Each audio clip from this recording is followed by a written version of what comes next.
है, ये उत्सुकता है लोगों में।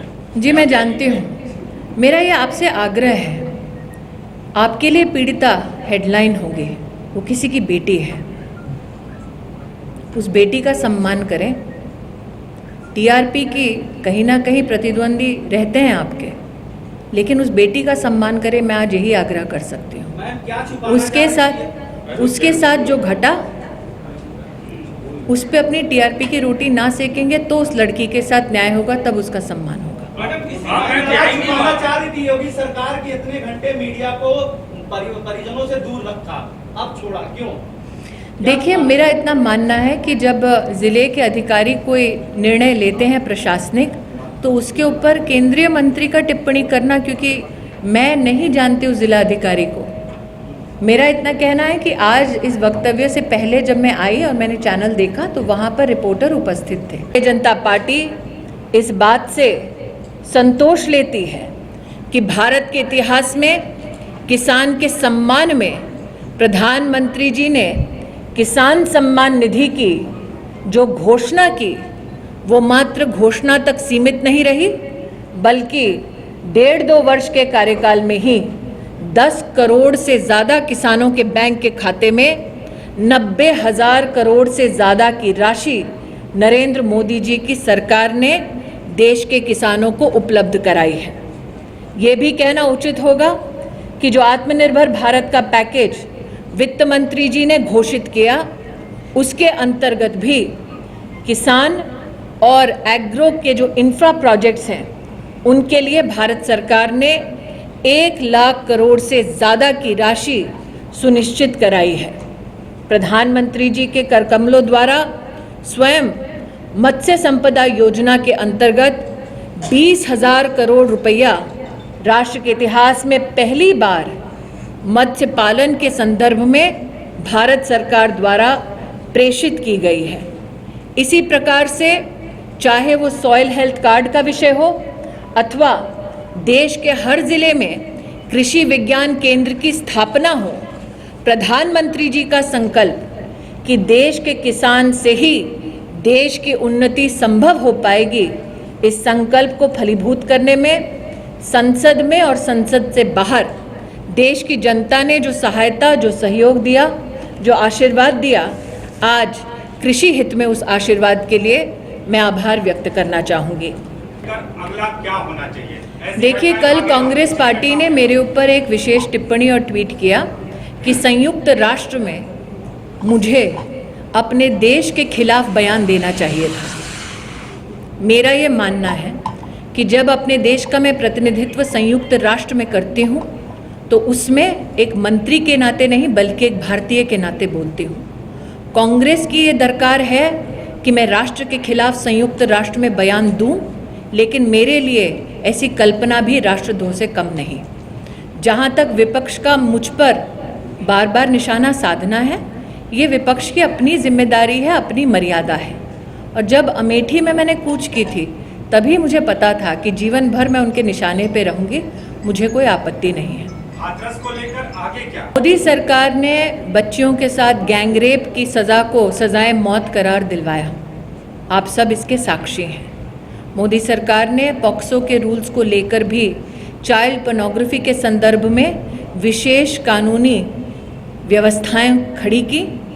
मैं इतना मानती हूं कि सरकार की ओर से चाहे वो बजट का आवंटन हो, चाहे वो कानून व्यवस्था में संसद में कानून पारित करने की बात हो, मोदी सरकार इन सारे विषयों में एक कदम पीछे नहीं बल्कि 2 कदम आगे चल के काम करती है।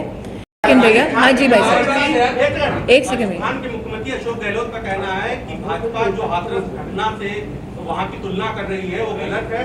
वहाँ राजस्थान में लड़कियां अपनी मर्जी से गई थी, और चाहे तो विपक्ष आके यहाँ पर विपक्ष की भूमिका अदा कर रहे हैं। किसी भी व्यक्ति के लिए, भले ही वो संवैधानिक पद पर हो या ना हो, इस बात की टिप्पणी करना कि जिस पीड़िता का बलात्कार होता है वो अपनी मर्जी से गई है, इससे बड़ी निंदा की बात कोई नहीं हो सकती।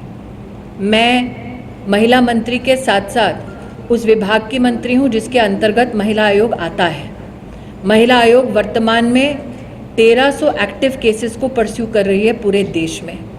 राजस्थान के मुख्यमंत्री का अशोभनीय बयान मैंने भी देखा और मैं आशावादी हूँ कि कभी ना कभी, चाहे वो राहुल जी हों या श्रीमती वाड्रा, वो एक फ़ोन राजस्थान के मुख्यमंत्री को भी करेंगे।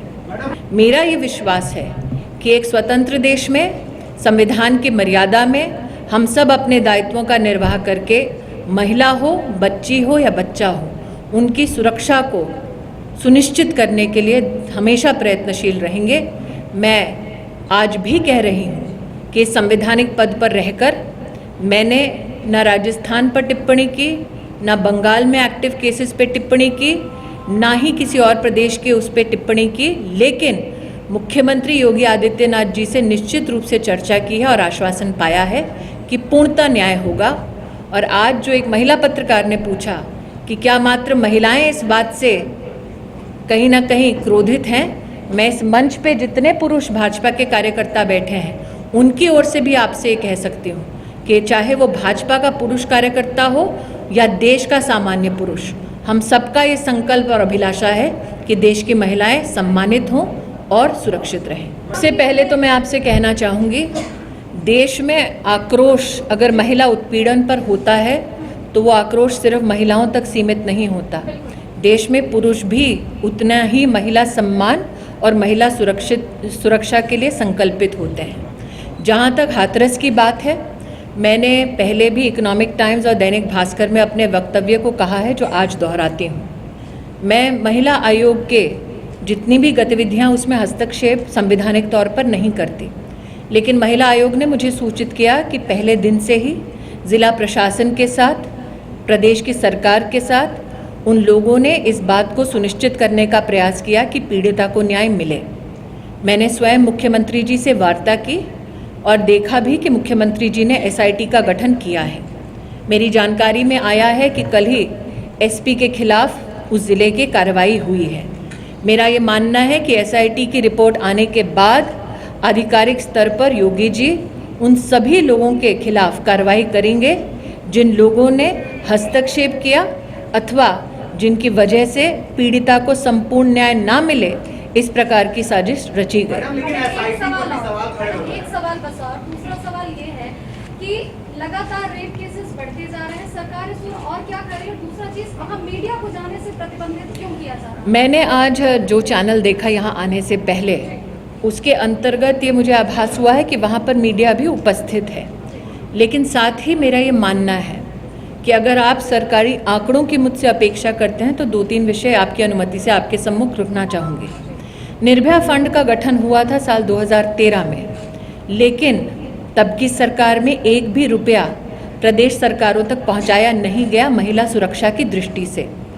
मोदी जी की सरकार में 9,000 करोड़ रुपया प्रत्येक जो सरकार प्रदेश की है उनका जो प्रस्ताव रहा महिला सुरक्षा की दृष्टि से, उस प्रस्ताव का समर्थन किया और 9,000 करोड़ का आवंटन इसकी व्यवस्था की गई।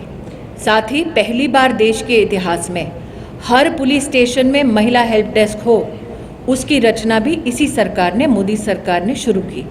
हर ज़िले में एंटी ट्रैफिकिंग यूनिट स्थापित हो, उसकी रचना भी मोदी सरकार ने की। आपको एक आंकड़ा और दे देती हूँ, 2015 से महिला हेल्पलाइन जो शुरू की गई, अब तक 55 लाख से ज़्यादा महिलाओं को देश में उस महिला हेल्पलाइन के अंतर्गत सहायता पहुंचाई गई। 2017 में वन स्टॉप क्राइसिस सेंटर देश के हर ज़िले में स्थापित करने का काम हमने शुरू किया। आज हर ज़िले में वन स्टॉप क्राइसिस सेंटर चल रहा है। ये इससे पहले कभी नहीं किया गया, लेकिन जनता निश्चित रूप से व्याकुल मन से पूछना चाहेगी कि क्या आज भी हमें दरकार है कि हम निरंतर प्रयत्नशील रहें कि महिलाएं, बच्चियां, बच्चे हमारे देश के सुरक्षित रहें। तो निश्चित रूप से ये प्रतिबद्धता न सिर्फ सरकार की है बल्कि ये संकल्प समाज का भी है। आजमगढ़ का जो केस आप मुझे बतला रहे हैं, जैसे कि मैंने आपसे कहा, मेरी संवैधानिक मर्यादा ये है कि मैं प्रदेश में हस्तक्षेप नहीं कर सकती, लेकिन निश्चित रूप से मेरा ये मानना है, चाहे वो कोई राजनेता हो, चाहे वो कोई व्यक्ति विशेष हो, चाहे वो संगठन हो, महिला तक मदद के लिए पहुँचे, राजनीति के लिए ना पहुँचे। मैडम एक सवाल ये है कि निर्भया कांड में पैसे का आवंटन की बात आपने की 9,000 करोड़ रुपया जी। लगभग सभी प्रदेशों में, लेकिन अभी तक उसका पैसा कहीं खर्च नहीं हुआ, कहीं उसका प्रदेश की सरकारें एक बार भारत सरकार जब पैसा सुनिश्चित कराती है तो किस प्रकार से खर्चा करती है वो प्रदेश की सरकार का अधिकार है। आप अगर ये मानते हैं कि मैं प्रदेश, चाहे वो किसी का भी प्रदेश हो, किसी भी राजनीतिक दल का प्रदेश हो, उनके अधिकारों का हनन करूंगी तो मुझे लगता है इससे संवैधानिक ठेस पहुंचती है व्यवस्थाओं को।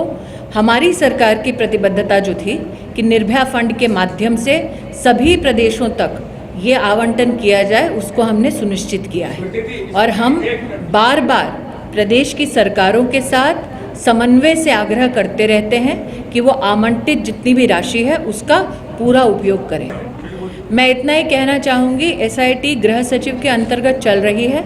भारत सरकार की प्रतिनिधि होने के नाते मेरा विश्वास है कि एक स्वतंत्र मीडिया के चलते सच कभी छुपता नहीं है और निश्चित रूप से योगी जी की जो कार्यशैली रही है वो कड़े से कड़े कदम कानून व्यवस्था को बना के रखने में और महिलाओं को सुरक्षित रखने में निश्चित रूप से लेंगे, ये मेरा विश्वास है।